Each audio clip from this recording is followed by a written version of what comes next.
नमस्कार, आप देख रहे हैं एसबीसीएन टाइम्स और मैं हूं आपके साथ प्रियांशु शर्मा। आइए रुक करते हैं आज की तमाम खबरों पर। शहर सहित जिले के कई शनि मंदिर में शनिदेव जी के जन्म जयंती पर कई मंदिरों में सुबह से ही महाआरती के साथ ही मंदिर में कई आयोजन किए गए, तो वहीं शहर के खानपुरा स्थित शनि मंदिर में हुआ महाप्रसादी का आयोजन। मंदसौर जिले सहित शहर के शनि मंदिरों में भगवान शनिदेव जी का जन्म जयंती पर आयोजित हुए कई कार्यक्रम, जिसके चलते खानपुर स्थित अति प्राचीन शनि मंदिर में जहां सुबह भगवान शनिदेव जी की महाआरती की गई, तो वहीं महाप्रसादी का आयोजन भी किया। इसी के साथ शहर के पशुपतिनाथ गेट स्थित नवग्रह शनिदेव व बालाजी मंदिर पर भी शनिदेव भगवान की पूजा अर्चना के साथ ही वहां भी महाप्रसादी का आयोजन किया, जिसमें सैकड़ों भक्तों ने महाप्रसादी का लाभ लिया है। खानपुर स्थित शनिदेव जी के मंदिर में भगवान की पूजा अर्चना के लिए सुबह से ही भक्तों की लाइनें लगी रही। जी, कौन सा मंदिर है, किस प्रकार से यहाँ पे पूजा अर्चना की जाती है? सर, ये शनि मंदिर है।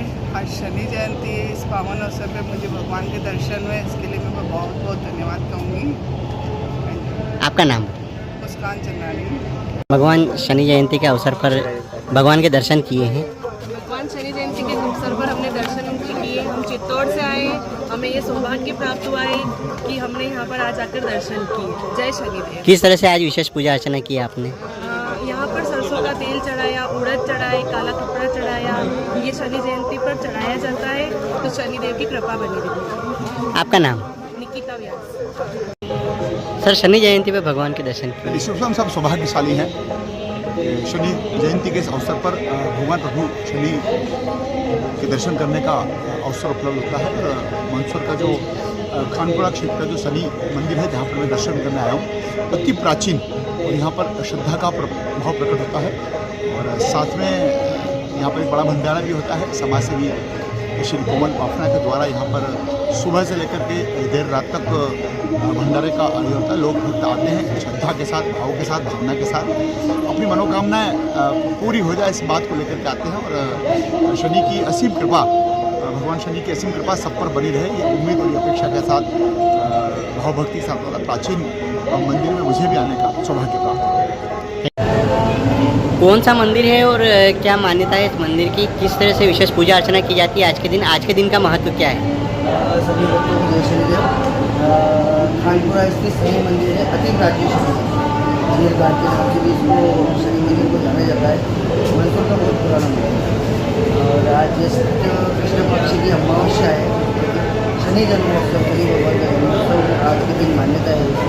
तो खानपुरा में अति प्राचीन मंदिर है। तो लोग भगवान के सारे साथियों के लिए आए, शनि भगवान को तेल दावा से अभिषेक करें। आज के दिन मंदिर में मूर्ति तक प्रवेश सभी के लिए होता है। अपने हाथ से तेल से अभिषेक करें, मूर्ति चढ़ाए, मूर्त तिल चढ़ाए और भगवान को प्रसन्न करें। और 10 बजे से रात के 10 बजे विशाल भंडारे का भी आयोजन सभी धर्म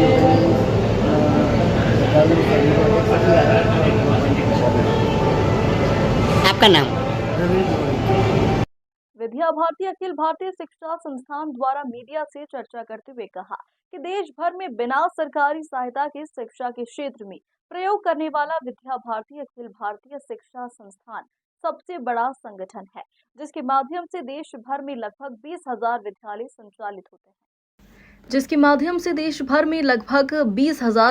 संचालित होते हैं। जिनमें 12,000 से अधिक औपचारिक विद्यालय हैं, परंतु समाज का एक बहुत बड़ा वर्ग ऐसा भी है जिसे अभी भी शिक्षा एवं संस्कार की आवश्यकता है। मंदसौर की जगाखेड़ी स्थित विद्या भारती अखिल भारतीय शिक्षा संस्थान पर एक पत्रकार वार्ता का आयोजन किया, जिसमें मीडिया से चर्चा में जानकारी देते हुए कहा कि देश भर में बिना सरकारी सहायता के शिक्षा के क्षेत्र में प्रयोग करने वाला सबसे बड़ा संगठन है, जिसके माध्यम से देश भर में लगभग 20,000 विद्यालय संचालित होते हैं, जिनमें 12,000 से अधिक औपचारिक विद्यालय हैं, परंतु समाज का एक बहुत बड़ा वर्ग ऐसा भी है जिसे अभी भी शिक्षा एवं संस्कार की आवश्यकता है, अर्थात वे जनजाति क्षेत्र है, पर्वतीय क्षेत्र तथा अन्य चुनौतीपूर्ण क्षेत्र है, जहां शिक्षा की व्यवस्था हेतु शासकीय या निजी विद्यालय नहीं है, क्योंकि वहां के निवासियों की शुल्क देने की क्षमता नहीं है। देश भर में 9,000 से अधिक ऐसे विद्यालय संचालित हैं जिनमें विद्या भारती द्वारा कोई भी शुल्क नहीं लिया जाता। अगले वर्ष की कार्य योजना बनाने एवं पिछले वर्ष की समीक्षा करने हेतु देश भर में वर्ष भर में 2 बार शिक्षा विद्या भारती की अखिल भारतीय कार्यकारिणी व साधारण सभा की बैठक आयोजित की जाती है। इस वर्ष की अखिल भारतीय साधारण सभा बैठक मंदसौर में 8, 9 एवं 10 जून को आयोजित की जा रही है, जिसमें देश भर के सभी क्षेत्रों एवं प्रांतों के अध्यक्ष, मंत्री, संगठन मंत्री, केंद्रीय विषयों के प्रमुख और विभिन्न प्रांतों में दायित्व संभालने वाले प्रदेश निरीक्षक स्तर के कार्यकर्ता उपस्थित रहने वाले हैं। है उसमें विद्या भारती की क्या भूमिका होगी? नई शिक्षा नीति बनकर घोषित हो चुकी है। अब उसके आधार पर जिसे राष्ट्रीय पाठ्यचर्या कहा जाता है, नेशनल कुरिकुलम फ्रेमवर्क, वह भी 2 क्षेत्रों का आ गया है। कुल मिलाकर 4 NCF बनते हैं। उनमें से स्कूल एजुकेशन और फाउंडेशन कोर्स, यानी जिसे अभी ECCE कहा गया है, वह आ गया है। उसके क्रियान्वयन को लेकर हम अपने विद्यालयों में प्रशिक्षण के 2 राउंड्स कर चुके हैं। वो कैसे लागू होगा हमारे विद्यालयों में, उसकी व्यवस्था हमने अपने यहाँ की है। अभी 2 सरकार के लेवल पर बाकी हैं जो घोषित हो चुके हैं। एडल्ट एजुकेशन, प्रौढ़ शिक्षा का पाठ्यक्रम, और टीचर्स एजुकेशन, शिक्षक शिक्षा का पाठ्यक्रम, वो अभी आना बाकी है। उसमें जो कुछ होगा सरकार का काम, प्रक्रिया चल रही है। NCERT, CBSE, KB, इस प्रकार की जो सारी संस्थाएँ हैं वो मिलकर उसकी योजना कर रहे हैं। उसमें अंततः जो आएगा उसमें हम अपने हिसाब से उसके क्रियान्वयन में सहायता करेंगे। सरकार के साथ और सरकार को सहयोग करते हुए हम जिस प्रकार की इस देश की शिक्षा व्यवस्था के लिए आवश्यक है, हम वो सारे काम करने के लिए पूरी तरह से तैयार हैं। शिक्षा का जो उद्देश्य है मूलतः देश के लिए अच्छी अगली पीढ़ी का निर्माण हो, उसके लिए जो जो अच्छे काम सरकार कहेगी हम उन सारे कामों में सहयोग करने के लिए तैयार हैं। NCF की घोषणा के साथ ही हमने उसका प्रयोग शुरू कर दिया है प्रशिक्षण के कार्यक्रम, क्योंकि अल्टीमेटली कोई भी नीति बनेगी तो नीति का क्रियान्वयन तो तभी होने वाला है जब अंततः वह कक्षा तक, क्लासरूम तक पहुँचे। किसान के बारे में, खेती के बारे में कोई नीति बने और किसान को न मालूम हो तो उस नीति का कोई लाभ नहीं। हमने इसलिए शिक्षकों को अपग्रेड और अपस्किल करने के लिए प्रशिक्षण के कार्यक्रम बहुत तेज़ी से चलाए हैं पिछले लगभग 3 वर्षों में हर प्रांत में, और मेरा अनुमान है कि हमारे 97-98% तक शिक्षकों के प्रशिक्षण 1-2 राउंड हो चुके हैं सभी स्थानों। जो ईसाई मिशनरीज, दूसरा आपका संस्कृति बोध परियोजना है, आपका एजुकेशन का उद्देश्य अलग है, ईसाई मिशनरीज का उद्देश्य अलग है, उसका कैसे मुकाबला करेंगे? हम किसी के मुकाबले में नहीं हैं, हम कंपटीशन नहीं मानते किसी से। हम शिक्षा के क्षेत्र में और इस देश के लिए अच्छी अगली पीढ़ी तैयार करने के काम में लगे हुए हैं। सबके काम करने के अपने अपने तरीके हो सकते हैं, हम किसी के विरोध में नहीं। जैसा मैंने कहा, हम अपनी रेखा लंबी खींचने का प्रयास करते हैं। हमारे साथ समाज का वर्ग जुड़े, सभी वर्गों के लिए, सामान्य वर्ग के लिए हम अपने विद्यालय संचालित करते हैं। उसमें आने वाले हर एक के लिए, हमारे लिए ये कोई मान्यता नहीं है। अन्यान्य विद्यालयों में जो भेदभाव यदि कहीं होता भी होगा तो हम नहीं मानते। हमारे लिए आने वाला प्रत्येक छात्र किसी भी धर्म, किसी भी जाति का है, वो हमारे लिए विद्यार्थी है। उसकी शिक्षा अच्छी हो, इसकी चिंता हम लगातार करते हैं। बाकी अगर किसी के कोई दूसरे उद्देश्य हो सकते हैं, हिडन एजेंडा, हिडन मोटिव्स, तो हम उसके बारे में कुछ टिप्पणी नहीं करना चाहते। वो उनका अपना विचार करने का तरीका हो सकता है। विद्या भारती के कितने सैनिक पूरे देश में? पूरे देश में अभी 8 विद्यालय चल रहे हैं। 2 विद्यालय इस साल स्वीकृत हुए हैं, अगले साल तक शुरू हो जाएंगे। कुल 10 हमारे पास अभी सैनिक विद्यालय हैं। विद्या भारती के कुछ विद्यालय हैं जहाँ पर, देखिए, CBSE का कहीं ये आग्रह नहीं है कि उनको इंग्लिश मीडियम ही चाहिए। CBSE के विद्यालय हमारे अभी भी 300 से अधिक हैं और उनमें से अनेक विद्यालय हिंदी मीडियम में चल रहे हैं। इसलिए इसका कोई आग्रह उनका भी नहीं है, हमारा भी नहीं। हिंदी मीडियम विद्यालय और स्टेट बोर्ड के विद्यालयों में भी हिंदी मीडियम का विषय नहीं है, हमने मातृभाषा को ही आधार माना। तमिलनाडु में हमारे विद्यालय तमिल माध्यम में चलते हैं। छत्तीसगढ़ में छत्तीसगढ़ी भाषा, अलग से वो लिपि नहीं है उसकी, लेकिन छत्तीसगढ़ी माध्यम से उनको पढ़ाया जाए। मीडियम ऑफ इंस्ट्रक्शन कहा जाता है, कक्षा में शिक्षण की भाषा ये छत्तीसगढ़ी होनी चाहिए, ऐसा हमारा प्रयोग चलता है। आंध्र प्रदेश में, तेलंगाना में तेलुगु माध्यम के विद्यालय हैं हमारे, अन्य क्षेत्रों में ऐसा चलता है। मंदसौर नगर पालिका द्वारा आज सुबह गांधी चौराहे पर जल गंगा संवर्धन के चलते कार्यक्रम आयोजित किया है। जिसमें पर्यावरण को लेकर चर्चा की गई है, जिसके बाद एक रैली भी निकाली गई जो तेलिया तालाब पहुंची, जहां पर सभी ने मिलकर स्वच्छता अभियान के तहत साफ सफाई की है। मध्य प्रदेश सरकार की योजना के तहत नगरपालिका मंदसौर द्वारा जल गंगा संवर्धन के तहत शहर के गांधी चौराहा पर एक कार्यक्रम आयोजित किया, जिसमें पर्यावरण को लेकर मंच पर बैठे अतिथियों ने अपने अपने विचार रखे, जिसके बाद एक रैली निकाली गई, जिससे गांधी चौराहा से राज्यसभा सांसद बंशीलाल गुर्जर, नपा अध्यक्ष रमा देवी गुर्जर ने संतश्री के सानिध्य में रैली को हरी झंडी दिखाकर रवाना किया। रैली नगर के गांधी चौराहा से बीपीएल चौराहा, नई आबादी, महाराणा प्रताप चौराहा, राम टेकरी होते हुए शहर के पिकनिक स्पॉट तेलिया तालाब पहुंची, जहां रैली का समापन हुआ। जिसके बाद रैली में सम्मिलित सभी ने तालाब के किनारे स्वच्छता अभियान के तहत साफ सफाई भी की। इस दौरान रैली में एनसीसी कैडर, आंगनवाड़ी कार्यकर्ता, आशा उषा कार्यकर्ता, नगरपालिका अधिकारी, कर्मचारी, नपा सफाई कर्मचारियों सहित शहर के सामाजिक कार्यकर्ताओं ने भी भाग लिया। इसके एक दिन पूर्व बुधवार को विश्व पर्यावरण दिवस मनाया गया। इस दौरान अनेक स्थानों पर पौधारोपण का आयोजन भी किया।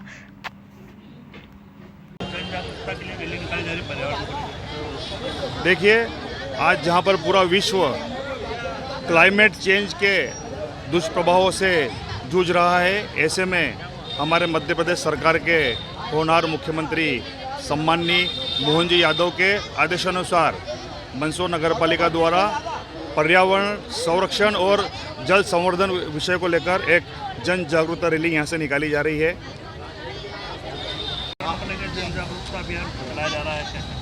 आज पर्यावरण दिवस पर नगरपालिका परिषद द्वारा और सभी प्रमुख संस्थानों द्वारा यहाँ गांधी चौराहे से हम जन जागृति रैली निकाल रहे हैं और इसका मेन जो हमारा सबका संकल्प है वो ये कि हम सब मिलकर पर्यावरण को बचाएं और पर्यावरण की जो अभी हमने सबने जो पर्यावरण का जो गर्मी हम सबने देखी है, महसूस की है, तो हम चाहते हैं कि हर व्यक्ति, हर पूरे मंदसौर के जो हमारे सभी आशीर्वाद आता है, हम सब उनसे यही आज इस रैली के माध्यम से ये उनसे आग्रह निवेदन करना चाह रहे हैं कि हम सब मिलकर पर्यावरण को बचाएं और पर्यावरण को बचाने की ओर एक हमारा एक कदम है। हम आज से संकल्प लें और हमारे आने वाली जो युवा पीढ़ी है, जो हमारा भारत का भविष्य है, उसको ये अच्छा पर्यावरण, अच्छा वातावरण मिले, इस सब का हमने आज सब एक इस रैली के माध्यम से प्रयास कर रहे हैं। और मेरा सभी नगरवासियों से आग्रह है कि आप सब भी इसमें सम्मिलित होकर के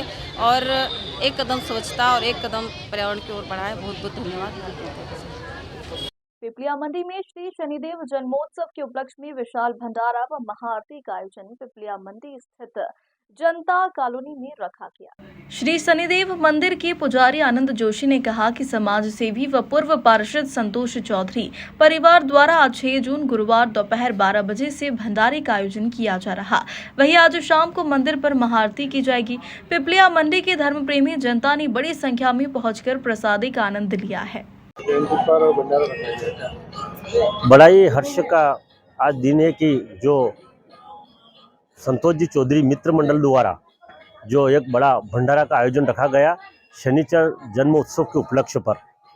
यहाँ सुबह में हवन भी हुआ और नगर पिपलिया मंडी और आसपास के क्षेत्र का सुबह से भंडारा चल रहा है, शाम को 4 बजे तक चलेंगे।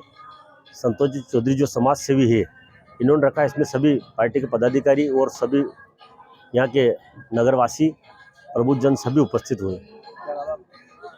भाजपा मंडल अध्यक्ष सामाजिक शक्तावत मंडल पिपलिया मंडी।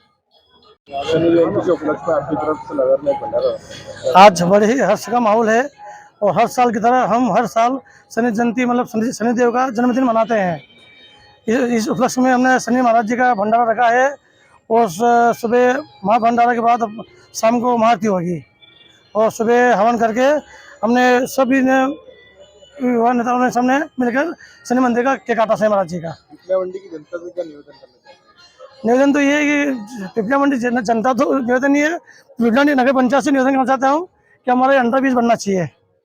तो आने जाने में बहुत परेशानी हो रही है। तो अभी भी देखा ये पट्टी पास से आने जा रहे हैं, मतलब बहुत ही तकलीफ हो रही है। बहुत ही क्या कभी मतलब कभी भी बड़ा हादसा हो सकता है। क्या नाम है आपका? संतोष चौधरी, युवा समाज से पिपलिया मंडी।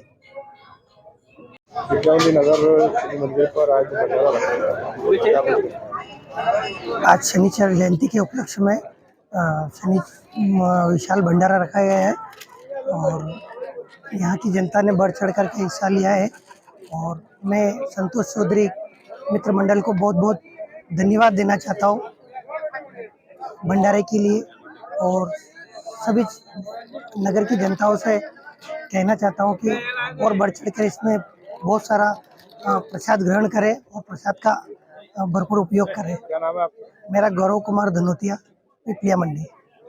बनासा नगर परिषद की वार्ड क्रमांक 14 के पार्षद पति जाकिर हुसैन द्वारा आए दिन नगर परिषद कर्मचारियों के दुर्व्यवहार, गाली गलौज व धमकियों से परेशान होकर नगर परिषद कर्मचारियों ने गुरुवार को नगर परिषद कार्यालय के सामने धरना दिया। वहीं धरना देकर पार्षद पति के खिलाफ कड़ी कार्रवाई की मांग को लेकर समस्त कर्मचारियों ने कार्यभार बंद रखकर नगर परिषद सीएमओ रितेश पाटीदार व थाना प्रभारी एसके यादव को ज्ञापन सौंपा है। दरअसल पार्षद पति द्वारा दिनांक 6 जून 2024 को नगर परिषद निर्माण शाखा कर्मचारी अर्पित धानगढ़ से अनायास गाली गलौज कर उसे मारने की धमकी दी गई। वहीं आए दिन प्रत्येक विभाग के सभी कर्मचारियों के साथ भी इसी तरह अभद्रता के साथ पेश आते व शासकीय कार्य में बाधा उत्पन्न करती। गुस्साए निकाय कर्मचारियों द्वारा जाकिर हुसैन के खिलाफ एफआईआर दर्ज कर कार्रवाई की मांग करते हुए परिषद कार्यालय के सामने धरना देकर सीएमओ को ज्ञापन दिया है। वहीं एक साथ सभी कर्मचारी मनासा थाने पहुंची व थाना प्रभारी एसके यादव को ज्ञापन सौंपा है। यहाँ पर अपने उद्योग जताते हैं और सबसे एक अभद्रता से व्यवहार करते हैं। मेरे खुद ज्वाइनिंग के साथ में दूसरे तीसरे दिन मेरी इच्छा हॉट टॉक हुई थी, तो ऐसा इनका जो व्यवहार है वो बिल्कुल अव्यवहार पूर्ण है। सारे कर्मचारी हड़ताल पे इनके खिलाफ एफआईआर होनी चाहिए, तो गिरफ्तारी होगी, उसके बाद ही आगे कार्रवाई होगी। जैसा अभी कर्मचारी संघ के जो अध्यक्ष शिवकरण नादन बताया हम लोगों को कि यदि अगर प्रकरण दर्ज नहीं होता है, गिरफ्तारी नहीं होती है, तो उस एवज में नगर में सारे कार्य परिषद द्वारा बंद कर दिए जाएंगे और अनिश्चितकालीन के लिए परिषद ताला लगा दिया जाएगा। तो कहाँ तक ये इस मामले में कलेक्टर महोदय के संज्ञान में मामला डाला है कि नहीं डाला आप लोगों ने?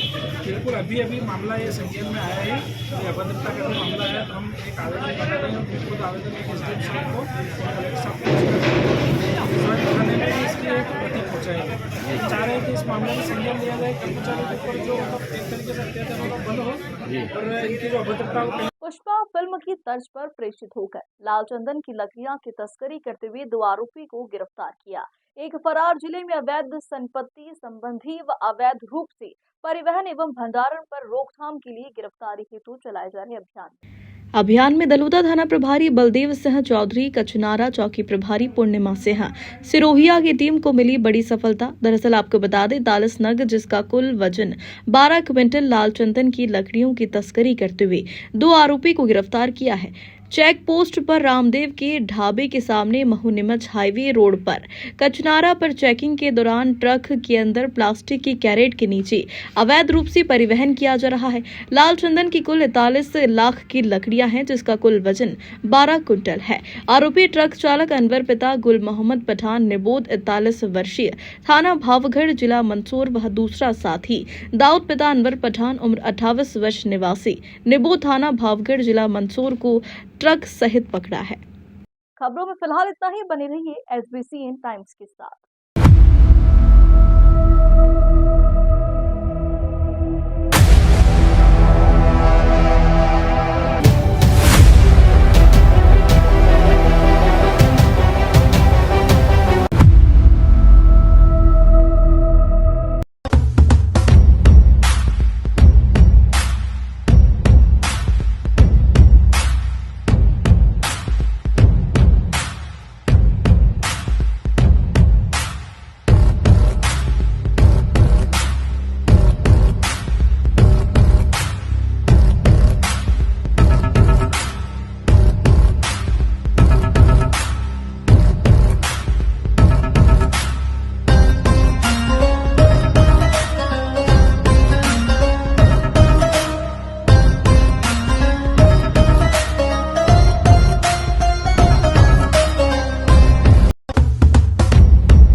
चिल्लम में पूरा है शुरू तैयारी, आज की माम वाली शाम चटाई है शुरू सवारी।